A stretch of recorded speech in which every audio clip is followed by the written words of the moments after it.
के साथ खबरें बेबाक। देखिए दिन भर की हर छोटी बड़ी खबरें, खबर दिन भर में सिर्फ हरियाणा न्यूज पर। अंबाला में गेस्ट टीचर्स ने अपनी मांगों को लेकर स्वास्थ्य मंत्री अनिल विज का काफिला रोका। विज ने टीचर्स से बात कर उन्हें आश्वासन दिया।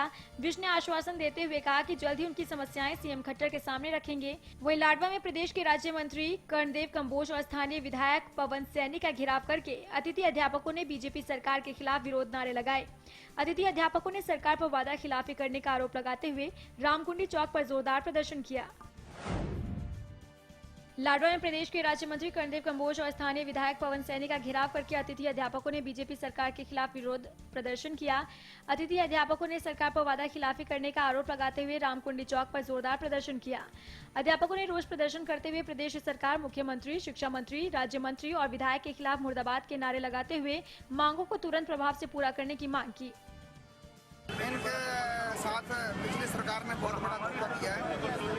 हमारे जो शिक्षा मंत्री हैं और हमारी पूरी हरियाणा सरकार इनकी समस्याओं से बिल्कुल चिंतित है, गंभीर है और इसके बारे में विचार करिए। सरकार इनके लिए जो अच्छे से अच्छा कदम हो इनको रेगुलर करने के लिए सरकार इसके मामले में गंभीर है और सोच विचार कर रही है, करेगी इनके लिए हित में अच्छा करेगी। देखो अभी 4-5 महीने सरकार को हुए, अभी 15-20 दिन का सेशन है, उससे पहले भी लगातार सरकार नहीं बनी है। अब सरकार के बारे में बैठ के विचार अधिकारियों से विचार विमर्श करेगी। तो मेरा ये कहना है सरकार इनके प्रति गंभीर है, जो अच्छा फैसला तो क्या खाली गंभीर होने से काम चल पाएगा? अध्यापक जो है सड़कों पर घूम रहे हैं। जो गंभीर होता है ना वही अच्छा काम करता है। जिस व्यक्ति के अंदर गंभीरता नहीं होती सरकार के अंदर, वो ऐसे काम नहीं करता।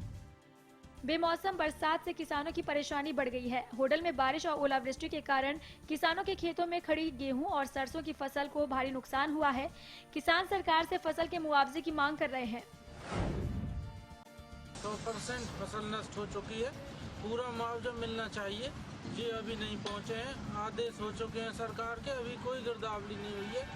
ये पता नहीं कहाँ गिरदावरी हो रही है, कहाँ नहीं हो रही, इस बात की हमको नहीं पता है। हमारे यहाँ अभी तक कोई नहीं पहुँचा है। किसानों की फसल 50% तक खराब हो चुकी है। प्रदेश सरकार ने फसल की गिरदावरी के लिए आदेश तो दे दिए हैं, लेकिन किसानों को अब तक ये पता नहीं चल पाया है कि गिरदावरी कहाँ हो रही है। गिरदावरी हुई है, मौके पर पटवारीगण, फील्ड स्टाफ सारे गए हैं, गिरदावर नायब तहसीलदार तक गए हैं, मैंने भी दौरा किया है। उसकी रिपोर्ट हमने उपायुक्त महोदय को समय रहते भेजी। सिरसा में पिछले 11 दिनों से अनिश्चितकालीन हड़ताल पर बैठे ग्रामीण डाक कर्मियों की मांगों को केंद्र सरकार ने मान लिया है, जिसके बाद डाक कर्मियों ने अपनी हड़ताल को खत्म कर दिया। ग्रामीण डाक कर्मी आज से जेल भरो आंदोलन के तहत गिरफ्तारियां देने वाले थे, लेकिन सरकार की तरफ से उनकी मांगों को स्वीकार किए जाने के बाद जेल भरो आंदोलन भी स्थगित कर दिया गया है। ग्रामीण डाक कर्मी की मांग थी कि शहरी डाक कर्मियों की तरह उन्हें भी 7वें वेतन आयोग में शामिल किया जाए। साथ ही निजीकरण के चलते ग्रामीण डाक कर्मियों को घर बैठने की साजिश न करने की मांग थी, जिसे पूरा कर दिया गया है। हमारे डाक ग्रामीण सेवक जो है उनकी हड़ताल चल रही थी। आज जो कि 11वें दिन शाम को 7-7:30 बजे फैसला है, जो 7वें वेतन के अंदर हमारा वो शामिल किया गया, जो कि पहले हमें शामिल नहीं किया गया। एक जो निजीकरण होना था उन डाक कर्मचारियों को साथ रखा गया है, वो उनको बाहर नहीं करें। एक जो थी सरप्लस की, वो भी सरकार ने मानने मांगी है। आगे जो है हमारे SS महादेविया ने जो स्ट्राइक है वो शाम को 7 बजे उन्होंने वापसी ली है। अब ऑल इंडिया जो कमिश्नर है हमारी, उनसे बात हुई है और वो डिपार्टमेंट से बात की है।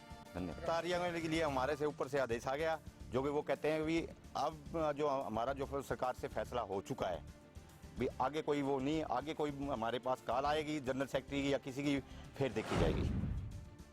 खट्टर सरकार के आते ही नगरपालिका में पेंशन में टेंशन आ गई है। बताया जा रहा है कि पेंशन में घोटाला हुआ है। शहर के वार्ड नंबर 5 की रहने वाली मीनू, जो कि विकलांग है, वही ना तो मीनू बोल सकती है और ना ही सुन सकती है। लड़की की माता चंदा देवी की माने तो जब मीनू करीब 13 साल की थी, उन्होंने वार्ड के एक व्यक्ति के माध्यम से लड़की का विकलांग सर्टिफिकेट बनाकर फॉर्म भरा था, जो कि मीनू 100% विकलांग है। उस व्यक्ति ने कहा था कि जब आपकी लड़की 18 साल की होगी तो आपको पेंशन मिलनी शुरू हो जाएगी, लेकिन उन्हें पेंशन नहीं मिली और उन्होंने मई 2010 में अपनी बेटी की शादी करा दी।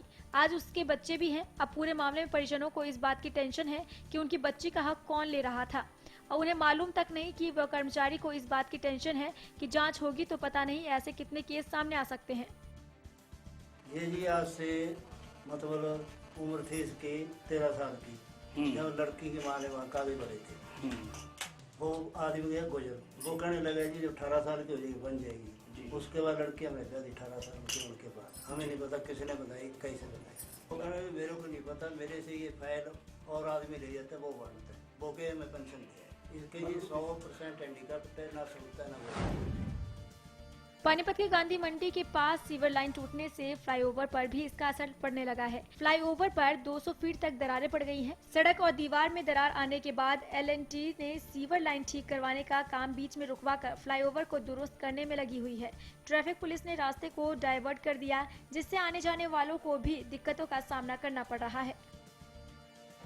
ये रूट रात को 10 बजे के बाद जो चंडीगढ़ से दिल्ली रूट था उसको GT रोड पे नीचे चलाया गया था और दिल्ली से चंडीगढ़ रूट फ्लाईओवर के ऊपर से चलाया गया था। अब दिन में शहर में जाम की स्थिति बनने के कारण ये रूट क्लियर कर दिया गया है कि भाई अब चंडीगढ़ से जो दिल्ली जाने वाला व्हीकल है वो फ्लाईओवर के ऊपर से चलेगा और जो दिल्ली से चंडीगढ़ जाने लग रहा है वो व्हीकल शिवा बाईपास से होते हुए नहरों के साथ साथ पानीपत बाईपास होते हुए आगे निकल आएगा।